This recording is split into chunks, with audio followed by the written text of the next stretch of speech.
Good morning students. तो आज की डेली न्यूज़पेपर एनालिसिस फॉर 12 जुलाई 2024 हम पढ़ने वाले हैं ये सारे टॉपिक्स।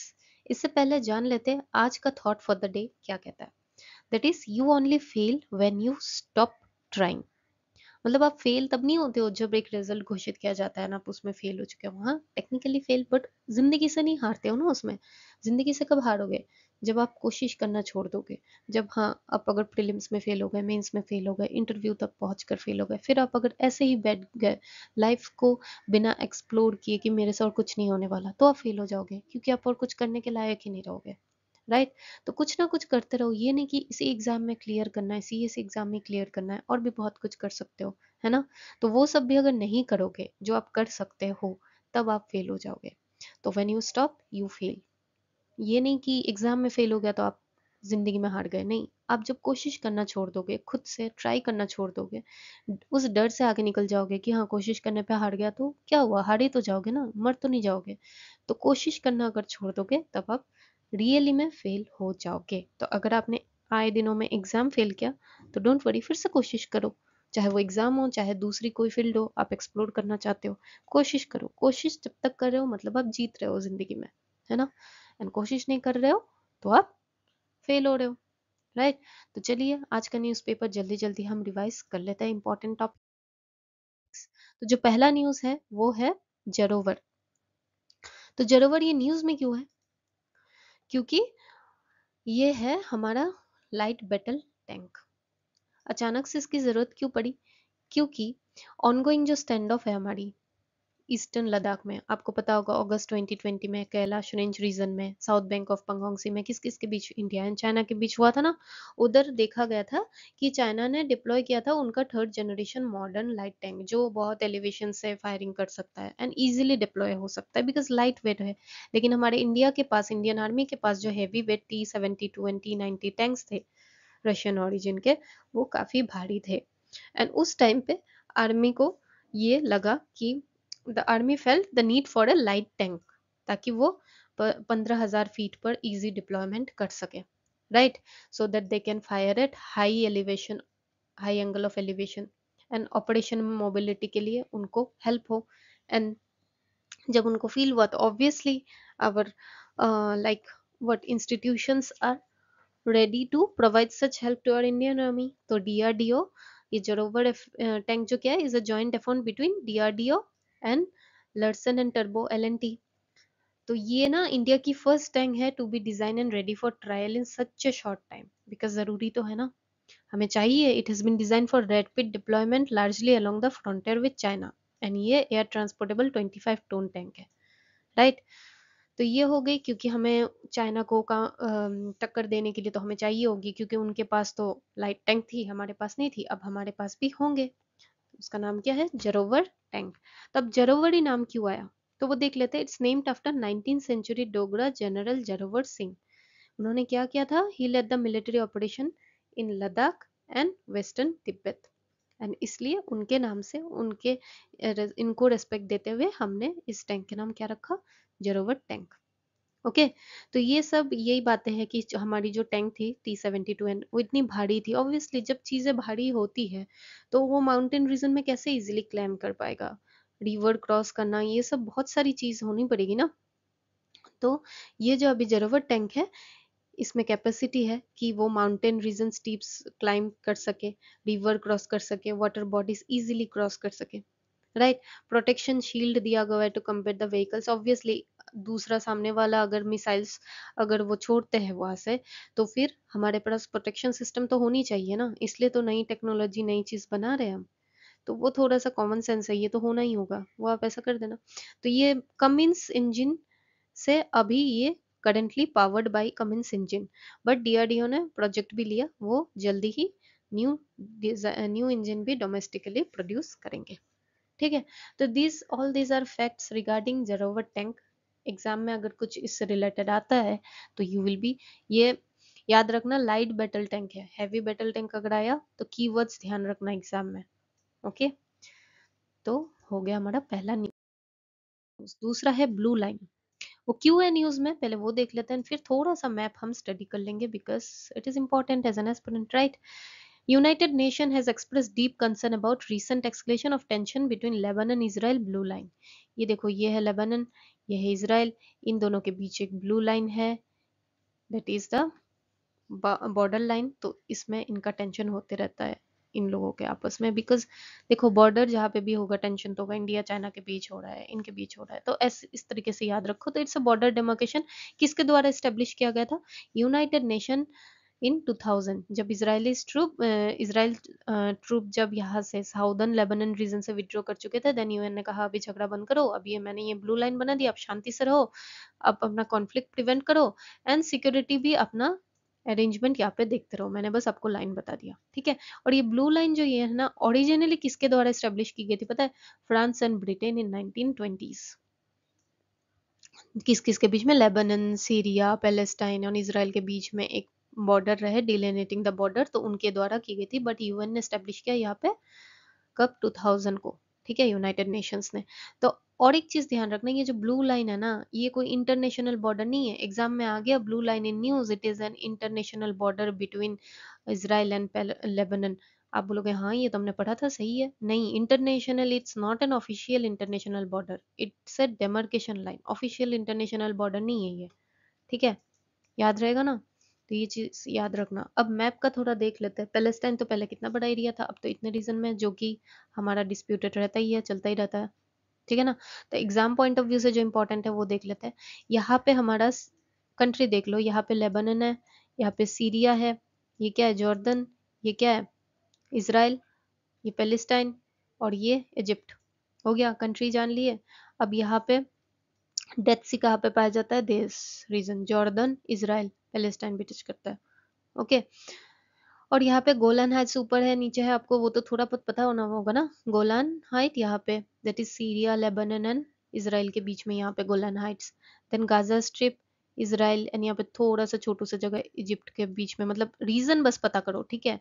डेड सी तो यहाँ पे हमने यहाँ पे देखा है, that is the dead sea. And फिर तेल अबीब, वेस्ट बैंक, ये सब तो सारा डिस्प्यूटेड रीजन। तो अगर अब ये नॉर्थ टू साउथ कुछ आता है कि गोलान हाइट, उसके बाद इजिप्ट, फिर गाजा स्ट्रिप, नहीं, गाजा स्ट्रिप तो इधर है, तो थोड़ा सा आपको आइडिया होना पड़ेगा कि कहाँ पे कौन सी रीजन है, ताकि एग्जाम में ये ऐसे ही नहीं आएगा जो हम पढ़ रहे हैं डायरेक्टली तो नहीं आएगा, बट एलिमिनेट तो कर पाओगे। एंड आपको पता है एलिमिनेट करना भी कितना काम आता है, नॉट ड्यू टू ऑल रट्टा मारने वाला वो elimination techniques, but due to the logical elimination techniques which is based on your knowledge, है ना। तो ये सारा चीज ध्यान रखना मैप में कि कौन कौन सा रीजन कहाँ पे है, कौन कौन से कंट्री टच करते हैं, एंड ब्लू लाइन क्या है। It's not an international line, okay, international border नहीं है ये ऑफिशियल। देन है हमारा न्यूज में नेशनल कमीशन फॉर माइनॉरिटीज। तो जान लेते हैं न्यूज में क्यों है। सबसे पहले तो because it took an initiative to discuss the implementation and registration of Sikh marriage under Anand marriage act with 18 states and UT. तो जो झारखंड, महाराष्ट्र एंड मेघालय है ना, उनमें इन्होंने ये इम्प्लीमेंट कर लिया। मतलब सिख मैरिज जो होते हैं, उन्होंने अंडर मैरिज एक्ट वो रजिस्ट्रेशन करवा लिया। किस किसने? झारखंड, महाराष्ट्र एंड मेघालय। लेकिन बाकी स्टेट भी करेंगे, ऐसा इंश्योरेंस दिया कि 2 महीने के अंतर्गत हम कर लेंगे। तो ये तो हो गया न्यूज। चलो, अब नेशनल कमीशन फॉर माइनॉरिटीज क्या होती है ये हमें जाननी तो जरूरी है। ये एक स्टैट्यूटरी बॉडी है, ऑब्वियसली। अब स्टैट्यूटरी है मतलब किसी ना किसी एक्ट से तो ये बना है, that is national commission for minorities act 1992, ठीक है। तो पहले नॉन स्टेचुटरी बॉडी एक हुआ करती थी, माइनॉरिटीज कमीशन, उसी को ही चेंज करके रिप्लेस करके स्टेचुटरी बॉडी आ गई, that is national commission for minorities, okay. इनका रोल क्या है? Development of recognised minorities in India, unrecognised नहीं है, रिकॉग्नाइज्ड माइनॉरिटीज इन इंडिया की देखरेख के लिए इन्हें एस्टेब्लिश किया गया है। तो इनकी कंपोजिशन क्या होती है? एक चेयरपर्सन होती है, वाइस चेयरपर्सन होती है, और 5 मेंबर, कुल मिला के 7 जन। तो इन 7 जन को नॉमिनेट कौन करता है? Central government. किनके बीच में से? फ्रॉम द पर्सन जिनके पास एमिनेंस, एबिलिटी, इंटीग्रिटी है, उनमें से 7 जन सिलेक्ट करते हैं, नॉमिनेट करते हैं बाय सेंट्रल गवर्नमेंट। एंड इनकी टर्म भी डिफाइंड होती है, दैट इज 3 ईयर टर्म होती है। आज अगर ऑफिस ज्वाइन करते हैं तो आज से लेकर 3 साल तक वो ऑफिस में रहेंगे, ठीक है। अब ये हो गया नेशनल कमीशन फॉर माइनॉरिटीज के बारे में। अब हमें जानना है कि रिकॉग्नाइज माइनॉरिटी को प्रोटेक्ट तो करता है, बट रिकॉग्नाइज माइनॉरिटी इंडिया में है कौन? इनिशियली 5 है। कौन? Muslims, Christians, Sikhs, Buddhists, Zoroastrians, Parsis, मतलब पारसी सेम है, जैन्स ऐड कब हुआ है? 2014। तो अगर आता है इनिशियली 6 थे, नहीं इनिशियली 5 थे, ठीक है। जेन्स कब इंक्लूड किया गया जेन्स कम्युनिटी को? That is 2014 also. ये एनसीएम तो डेवलपमेंट करता है, और थोड़ा सा क्या एग्जैक्टली इनका काम क्या होता है, स्टेटस ऑफ माइनॉरिटी कम्युनिटीज के मैटर्स को देखता है। कि ऐसा नहीं कि आज हम बोल दें हमारा कम्युनिटी भी माइनॉरिटी है, नहीं, वो देखेंगे रिलेटेड मैटर्स को कि कम्युनिटी स्टेटस क्या है उनका, ये सारा कुछ। इन्वेस्टिगेट कंप्लेन, अगर आपके माइनॉरिटीज कम्युनिटी पे कोई डिस्क्रिमिनेट करता है, कोई अत्याचार करता है, जो कंप्लेन करता है, वो इन्वेस्टिगेट कौन करता है? National commission for minorities. Obviously इसलिए तो उनकी स्टेब्लिशमेंट की गई है ना। और safeguard and protect the interest of minorities provided in the constitution and relevant law। Law के मुताबिक, constitution के मुताबिक जितने भी safeguards protection दी गई है minorities को, उस चीज को अच्छे से implement किया जा रहा है कि नहीं, उस चीज की laws की, उनके जो legal rights है वो protection हो रहा है कि नहीं, safeguard कौन करता है? NCM, right. अब ये हो गया न्यूज में कि हाँ राजस्थान सॉरी सिख मैरिजेस की इम्प्लीमेंटेशन एंड रजिस्ट्रेशन आने चाहिए, आनंद मैरिज एक्ट। तो अब हमें जानना आनंद मैरिज एक्ट क्या होता है, बेसिक चीजें तो जाननी पड़ेगी ना हमें, एस्पिरेंट है भाई हम, है ना। तो आनंद मैरिज एक्ट क्या है? It's a law that allows Sikhs to register their marriage under a separate act. जो हिंदू मैरिज एक्ट नहीं है, सिख के लिए अलग है। उनकी जो ट्रेडिशनल शादी मैरिज सेरेमनीज होती है ना, उसको लीगल रिकॉग्निशन कौन देता है? This Anand marriage act. अब हिंदू जब शादी करते हैं, हिंदू मैरिज एक्ट के थ्रू मिलता है ना उनको लीगल रिकॉग्निशन। वैसे ही सिख कम्युनिटी के लोग जब ट्रेडिशनल मैरिज सेरेमनीज करते हैं, उसे लीगल रिकॉग्निशन कौन सा एक्ट देता है? Anand marriage act. And Sikh marriage ceremony को हम आनंद कराज भी कहते हैं। Okay, it recognize the Sikh marriage ceremony called Anand Karaj, right. तो अब समझ आ गया एनसीएम के बारे में, एनसीएम के फंक्शन, कंपोजिशन, टर्म्स, फिर एनसीएम के रोल्स, देन कौन कौन से recognised communities, and then Anand marriage act के बारे में, राइट। अब चलिए देखते दूसरा न्यूज क्या है। जूट। जूट न्यूज में था, क्यों? क्योंकि to boost livelihood of non farm, ministry of rural development organised a webinar on jute craft recently. ये तो हो गया, लेकिन jute is the keyword previous question में भी आ चुका है, इंपॉर्टेंट है, सिलेबस का पार्ट भी है, तो डबल इंपॉर्टेंट है, राइट।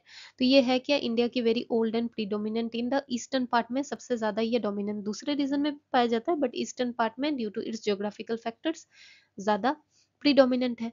और आपको पता है India is the world largest producer of raw jute and jute roads.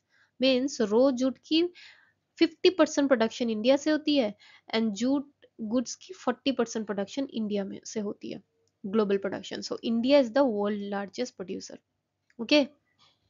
और जूट तो आपको पता ही है, natural fibre, important natural fibre after cotton. और जूट डिपेंड किस पे करता है? Cultivation, climate, season and soil, right. और 85% of the world jute cultivation कहाँ होता है? Ganges delta, shared by India का West Bengal and Bangladesh, okay. Eastern side obviously, and eastern side में मेनली किस किस जगह में ये पाया जाता है? वेस्ट बंगाल, असम, ओडिशा, बिहार, उत्तर प्रदेश, त्रिपुरा एंड मेघालय। इन रीजन में ज्यादा कल्टीवेशन होती है, जहाँ पे वेस्ट बंगाल में सबसे ज्यादा, जहाँ 50% ऑफ रोज प्रोडक्शन होती है, कहाँ? वेस्ट बंगाल, ठीक है। China is also dominant place जहाँ पे जूट कल्टीवेशन होती है। चाइना के अलावा जो छोटे छोटे मात्रा में स्मॉलर स्केल कहाँ पे होती है? थाईलैंड, म्यांमार, पाकिस्तान, नेपाल, भूटान, इन जगह में भी थोड़ी बहुत होती है, बट चाइना में अच्छी खासी होती है। टेम्परेचर कितनी चाहिए होती है? 25 डिग्री से ज्यादा, ह्यूमिडिटी 70 to 90% फेवरेबल होती है। ये क्यों पढ़ रहे हैं हम? क्योंकि ऐसी कॉटन रिलेटेड क्वेश्चन आ चुकी है कि कितना टेम्परेचर, कौन सी क्या फीचर, तो थोड़ा सा आइडिया होना आपको जरूरी है। फिर jute requires 160 to 200 centimetre of rainfall, थोड़ा सा एक्स्ट्रा रेनफॉल चाहिए होता है सोइंग सीजन में। इनके रिवर बेसिन होने चाहिए, एलेवल लोमी सॉइल्स होनी चाहिए। तो ऑब्वियसली पीएच रेंज 4.8, तो ये सारा ईस्टर्न इंडिया का हमारा थोड़ा बहुत फीचर्स मैच होता है, and that's why they are more productive in eastern region of India, right. Then plain land, gentle slope, low land होना चाहिए।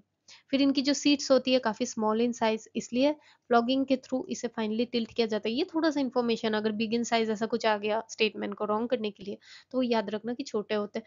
तो jute takes 4 to 5 months to mature होने में इतना। And two types of main jute क्या क्या होता है? Olitorius and capsularis. तो आपको अगर आता है कि कैप्सुलरीज कल्टीवेशन सबसे ज्यादा ईस्टर्न इंडिया में होता है, तो आपको पता ही नहीं है कैप्सुलरीज क्या है, तो ध्यान रखना। Olitorius and capsularis are two main types of jute, okay. Then हमारा नेक्स्ट न्यूज है India's deep drilling project in Maharashtra. Maharashtra में एक डीप ड्रिलिंग प्रोजेक्ट किया जा रहा है to study the reservoir triggered earthquake in Koyna Warna reason.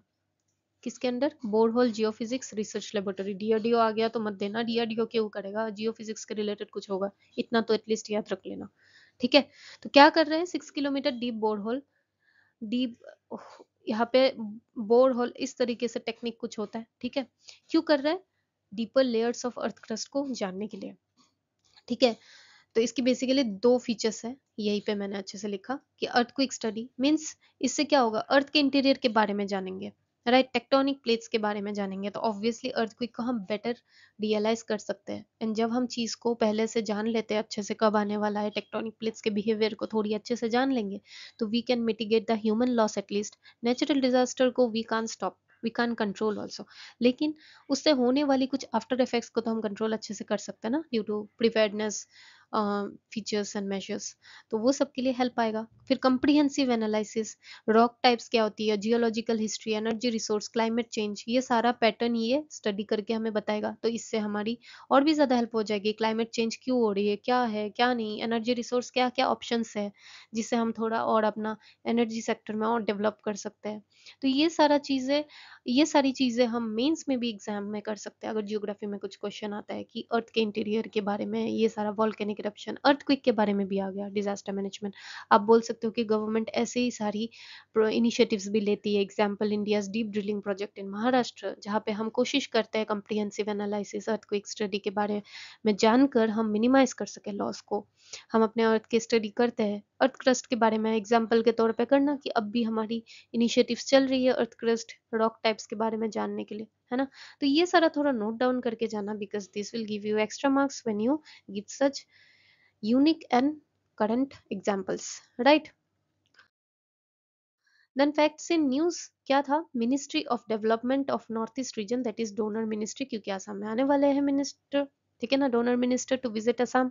तो जान लेते हैं ये डोनर मिनिस्ट्री की काम क्या होती है एक्चुअली, सोशियो इकोनॉमिक डेवलपमेंट, किस रीजन की, north east reason, 8 state, that is Arunachal, Assam, Manipur, Meghalaya, Mizoram, Nagaland, Tripura, Sikkim. ये मिनिस्ट्री जो है ये स्टेब्लिश कब हुई थी, 2001 को। जो जितनी भी चैलेंजेस है नॉर्थ ईस्ट रीजन की, जो चैलेंजेस होती है, पहाड़ है, जियोग्राफिकल रीजन से जो भी चैलेंज, ग्रोथ डेवलपमेंट जो पीछे हो रखी है, वो सारा कौन एड्रेस करता है, दिस मिनिस्ट्री।